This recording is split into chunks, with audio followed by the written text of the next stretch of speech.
Kila unapopokea mshahara, kama kitu cha kwanza unachofikiria ni kujipongeza, just know that unajitia kidole bila wewe mwenyewe kujua. Tena kwa heshima kabisa. Nina uhakika sasa hivi hapa kuna mtu mshahara wako una maisha mafupi kuliko weekend. Yaani ukiingia tu ni shwa kwa 2 imeisha na unarudi kwenye njaa. Na shida sio kwamba unalipwa kidogo. Maana I know mtu analipwa milioni 5 kwa mwezi ila bado anaishi paycheck to paycheck na anateseka kuliko hata wewe unalipwa 500,000. Leo nitakuonesha makosa 5 yanayoweza kufanya mshahara wako uishe kabla hata mwezi haujaanza, na muhimu zaidi nitakuonesha jinsi ya kutumia mshahara wako vizuri bila kuishi kama mtumwa wa pesa. Kwa sababu kuna watu siku ya mshahara wanakuwa kama Manchester City vile dakika ya kwanza, confidence 100%, lakini ikifika tarehe 12 akaunti inanyong'onyea kama timu ya makolo walivyopigwa 5 na wananchi. Mshahara uliingia, akaunti ikasoma fresh. Baada ya weekend moja tu kupita, ghafla unajiuliza, hivi pesa yangu imeenda wapi? So, nimekuwa nikizungumzia biashara, pesa, namna ya kufanya maamuzi bora ya kifedha kwa lugha rahisi kabisa. Na somo kubwa ni hili. Mara nyingi tatizo sio kuwa na mshahara mdogo tu. Tatizo ni mshahara kuingia bila kupewa kazi maalum ya kufanya. Na hii ni muhimu zaidi sasa. Kwa mujibu wa Ofisi ya Taifa ya Takwimu, mfumuko wa bei ama inflation ya Tanzania ilikuwa 4.2 mwezi Julai 2026. Maana yake kwa ujumla bei zilikuwa juu kuliko mwaka uliopita. Kwa hiyo mshahara wako haupingani tu na matumizi yako, unapingana pia na kupanda kwa gharama za maisha. Leo tutapitia makosa 5: kutumia kabla ya kupanga, kuongeza maisha kila mshahara unapoongezeka, kutumia mikopo kwenye starehe, kutokuwa na emergency fund, na mwisho kabisa kosa ambalo linafanya hata watu wenye mishahara mizuri wabaki broke kwa miaka mingi. Kaa mpaka mwisho kwa sababu nitakupa mfumo rahisi wa siku ya mshahara ambao unaweza kuanza nao mwezi huu.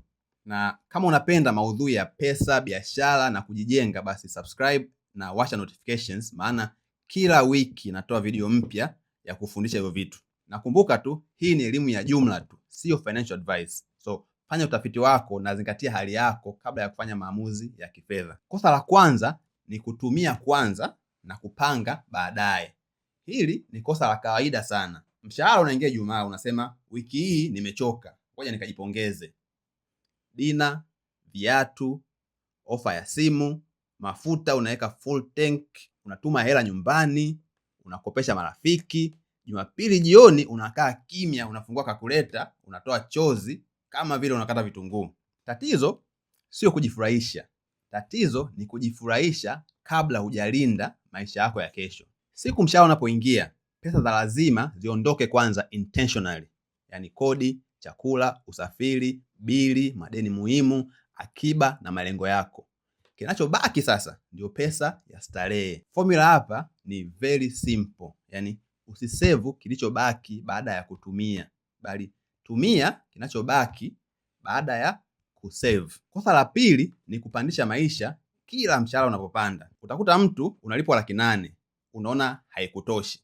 Haya, mshahara ukafika 1.5 milioni, bado pia unaona hautoshi. Ukifika 3 milioni, bado vile vile unaisha kabla hujapokea mwingine. Hii sasa inaitwa lifestyle inflation. Kipato kinapopanda, matumizi huwa yanapanda pia kukifuata. Unajikuta sasa unahama nyumba ulikuwa unaishi mwanzo, unanunua simu mpya, unajiunga na gym ya bei kubwa zaidi, restaurant sasa hivi unaenda kula kila weekend. Unachukua gari ambalo service yake yenyewe tu inahitaji kikao cha familia ili ifanyike. Hapa simaanishi kwamba ujinyime kunufaika na mafanikio yako, hapana. Lakini kila ongezeko la kipato lisigeuke moja kwa moja kuwa ongezeko la matumizi yako. Mfano, mshahara ukiongezeka kwa shilingi 300,000, unaweza kuamua 150,000 iende kwenye savings au investments, 100,000 iende kwenye malengo, na 50,000 ndio iboreshe lifestyle yako. Ukifanya hivyo sasa ndio utaona kwamba maisha yanapanda, lakini pia network yako pia inapanda. Kosa la 3 ni kutumia deni kununua vitu ambavyo havikuingizii pesa.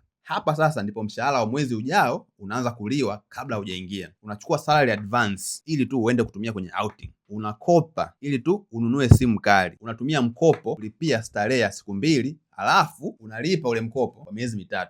World Bank ikitumia data za Global Findex za 2021 iliripoti kuwa Tanzania takriban 11% ya watu wazima walikuwa wamekopa kupitia mobile money, ukilinganisha na 4% waliokopa kupitia mabenki au taasisi. Hii inaonyesha jinsi kukopa kwa simu kulivyokuwa rahisi sana kufikiwa.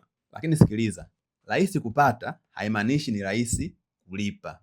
Kabla ya kujiingiza kwenye madeni, jiulize kwamba hiki ninachokopa kitaongeza kipato changu, kitatatua emergency halisi, au nataka tu kuonekana kwamba niko vizuri. Usikope future yako ili kufurahisha weekend yako. Kosa la 4 ni kutokuwa na emergency fund. Simu imeharibika, mama anaumwa, gari limepata tatizo, kazi imechelewesha mshahara. Hayo mambo huwa hayaombi appointment. Bila emergency fund, kila tatizo dogo tu linakuwa deni jipya. Anza kidogo. Lengo la kwanza linaweza kuwa hata gharama za mwezi mmoja tu. Baadaye sasa jenga kuelekea miezi 3 hadi 6 ya gharama muhimu kulingana na hali yako. Na emergency fund isigeuke kuwa December enjoyment fund. Emergency ni jambo la dharura, sio pesa ya kulipia ticket ya concert let's say uliyoona Instagram. Weka fedha hii sehemu salama na inayopatikana bila urahisi wa kuitumia kila dakika. Lengo lake si kukufanya utajiri. Lengo lake ni kukuzuia kurudi nyuma. Kosa la 5 ni kutokuipa kila shilingi yako kazi kabla ya mshahara kuingia. Hili ndilo kosa kubwa kuliko yote. Subiri pesa iingie ndipo uamue cha kufanya.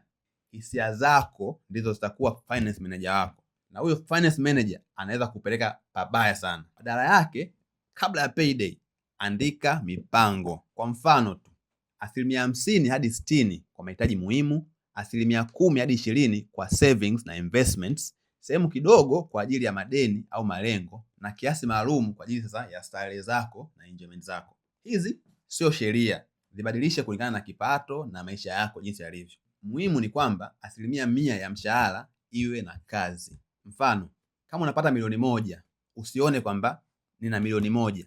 Jiambie kwamba hii 3.5 ni ya kodi ya nyumba, hii 200,000 ni ya chakula na usafiri, hii 150,000 ni ya savings, hii 100,000 ni ya kulipia madeni, 100,000 nyingine kwa ajili ya familia, na 100,000 inayobaki ni kwa ajili ya starehe zako binafsi.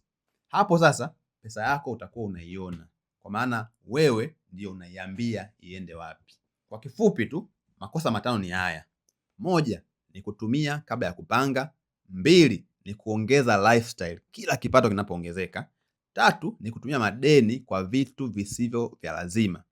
4 ni kutokuwa na emergency fund, na 5 ni kutokuwa na mpango wa mshahara kabla haujaingia. Kumbuka hili, mshahara mkubwa bila mfumo unaweza kuisha ghafla bin vu, lakini mshahara wa kawaida wenye mfumo unaweza kujenga msingi mkubwa sana wa maisha yako baada ya muda. Kwa hivyo sasa, mwezi huu usisubiri tarehe ya mshahara ndio uanze kufikiria.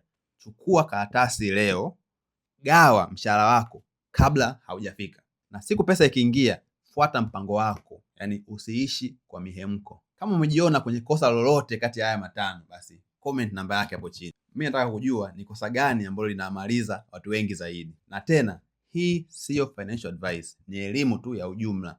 Fanya maamuzi yako kulingana na hali yako, kipato chako na malengo yako. Tukutane kwenye video inayofuata.